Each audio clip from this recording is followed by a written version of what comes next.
नमस्ते आप सभी को। तो आज हम जानेंगे प्रोकैरियोट्स के डीएनए पॉलीमरेज एंजाइम के बारे में। जो डीएनए पॉलीमरेज फर्स्ट होता है, ये जो डीएनए पॉलीमरेज फर्स्ट होता है, ये 3 एक्टिविटी को परफॉर्म करता है।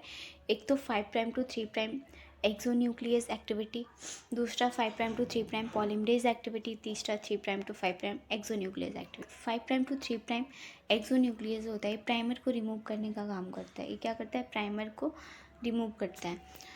जब जैसा कि हम जानते हैं, जब हमारी डीएनए की रेप्लिकेशन होती है, जब हमारे जैसे कि यहाँ पे देख पा रहे हैं हमारे डीएनए की यहाँ पे 2 स्ट्रैंड है। जब डीएनए की रेप्लिकेशन होती है तो यहाँ पे एक शॉर्ट सा प्राइमर बनता है, फिर वहाँ पे डीएनए पॉलीमरेज, इसके आगे डीएनए पॉलीमरेज थर्ड आकर के यहाँ पे न्यू न्यूक्लियोटाइड की एडिशन करता है। तो जब डीएनए की पूरी सिंथेसिस हो जाती है इस प्रकार ऐसे कुछ, तो इस प्राइमर को रिमूव करने की रिक्वायरमेंट होती है इस प्राइमर को।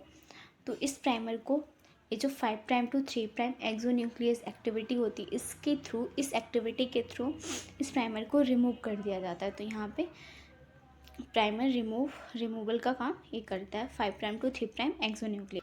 जैसा कि हम जानते हैं, हमारा 5 प्राइम टू 3 प्राइम पॉलीमरेज क्या करता है? एक गैप फिलिंग एक्टिविटी को परफॉर्म करता है। जैसे मान लीजिए हमारा डीएनए का स्ट्रैंड है, ठीक। जब हमने यहाँ से आरएनए प्राइमर को मैंने बनाया था, आरएनए प्राइमर एक शॉर्ट, ठीक, और इसके आगे हमने डीएनए पॉलीमरेज थर्ड की मदद से न्यू न्यूक्लियोटाइड की एडिशन करी थी, ठीक। यहाँ पे न्यू न्यूक्लियोटाइड की एडिशन करी थी। और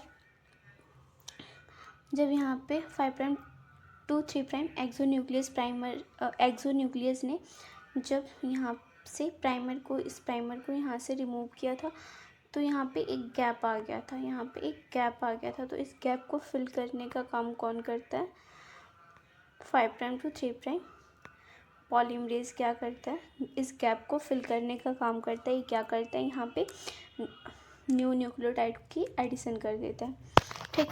तो क्योंकि ये गैप को फिल कर रहा है, यहाँ पे गैप आ गया, जब आरएनए रिमूव हो गया तो ये यहाँ पे न्यूक्लियोटाइड ला के ऐड कर देता है यहाँ पे, और हमारा गैप फिल हो जाता है।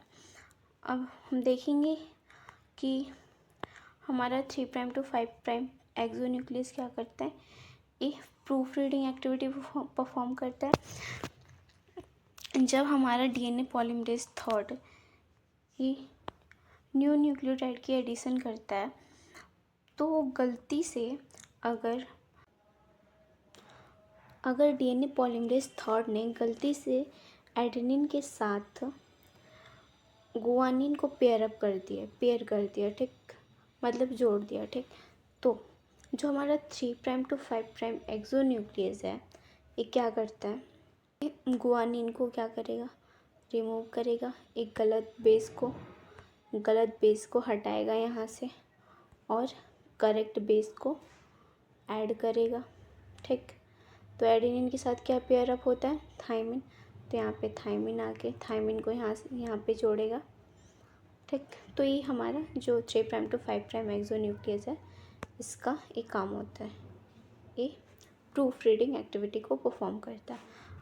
डीएनए पॉलीमरेज थर्ड जो होता है play an essential role in DNA replication में एसेंशियल रोल प्ले करता है।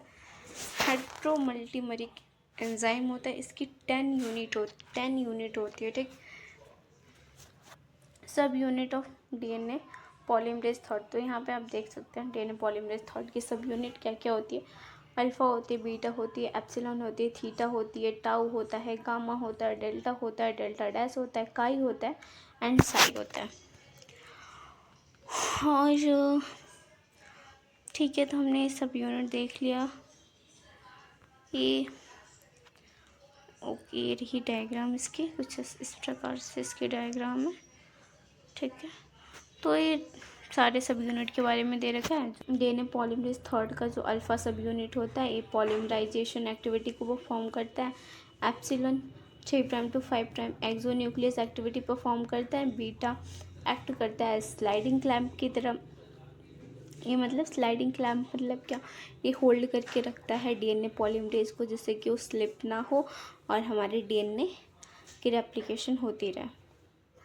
और गामा कॉम्प्लेक्स क्या करता है, ये लोड करता है बीटा सब यूनिट को। बीटा सब यूनिट को लोड करने का, बीटा सब यूनिट जो क्लैम्प होता है इसको प्राइमर टेम्पलेट के टर्मिनस पे क्या करता है, ऐड करता है। Tau sub unit dimerizes core polymerase. DNA polymerase 4th and 5th को आइडेंटिफाई किया गया था 1999 में, और यह इन्वॉल्व होता है डीएनए रिपेयर मैकेनिज्म में।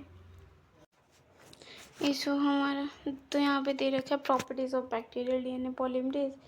ये क्या करता है, they synthesize new DNA in 5' to 3' direction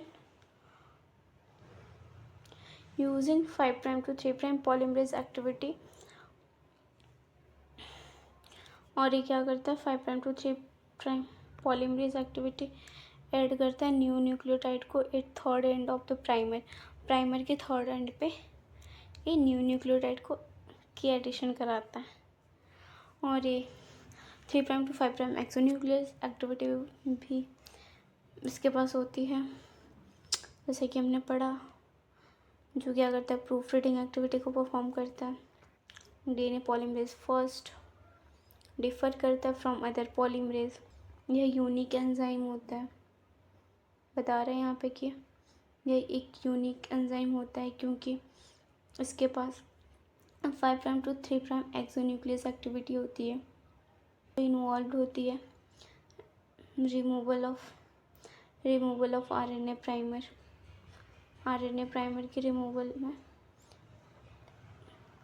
involve होती है।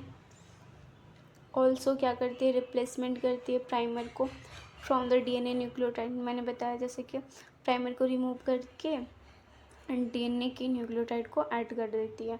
तो यहाँ पे आप देख पाएंगे डिफ्रेंसिएशन।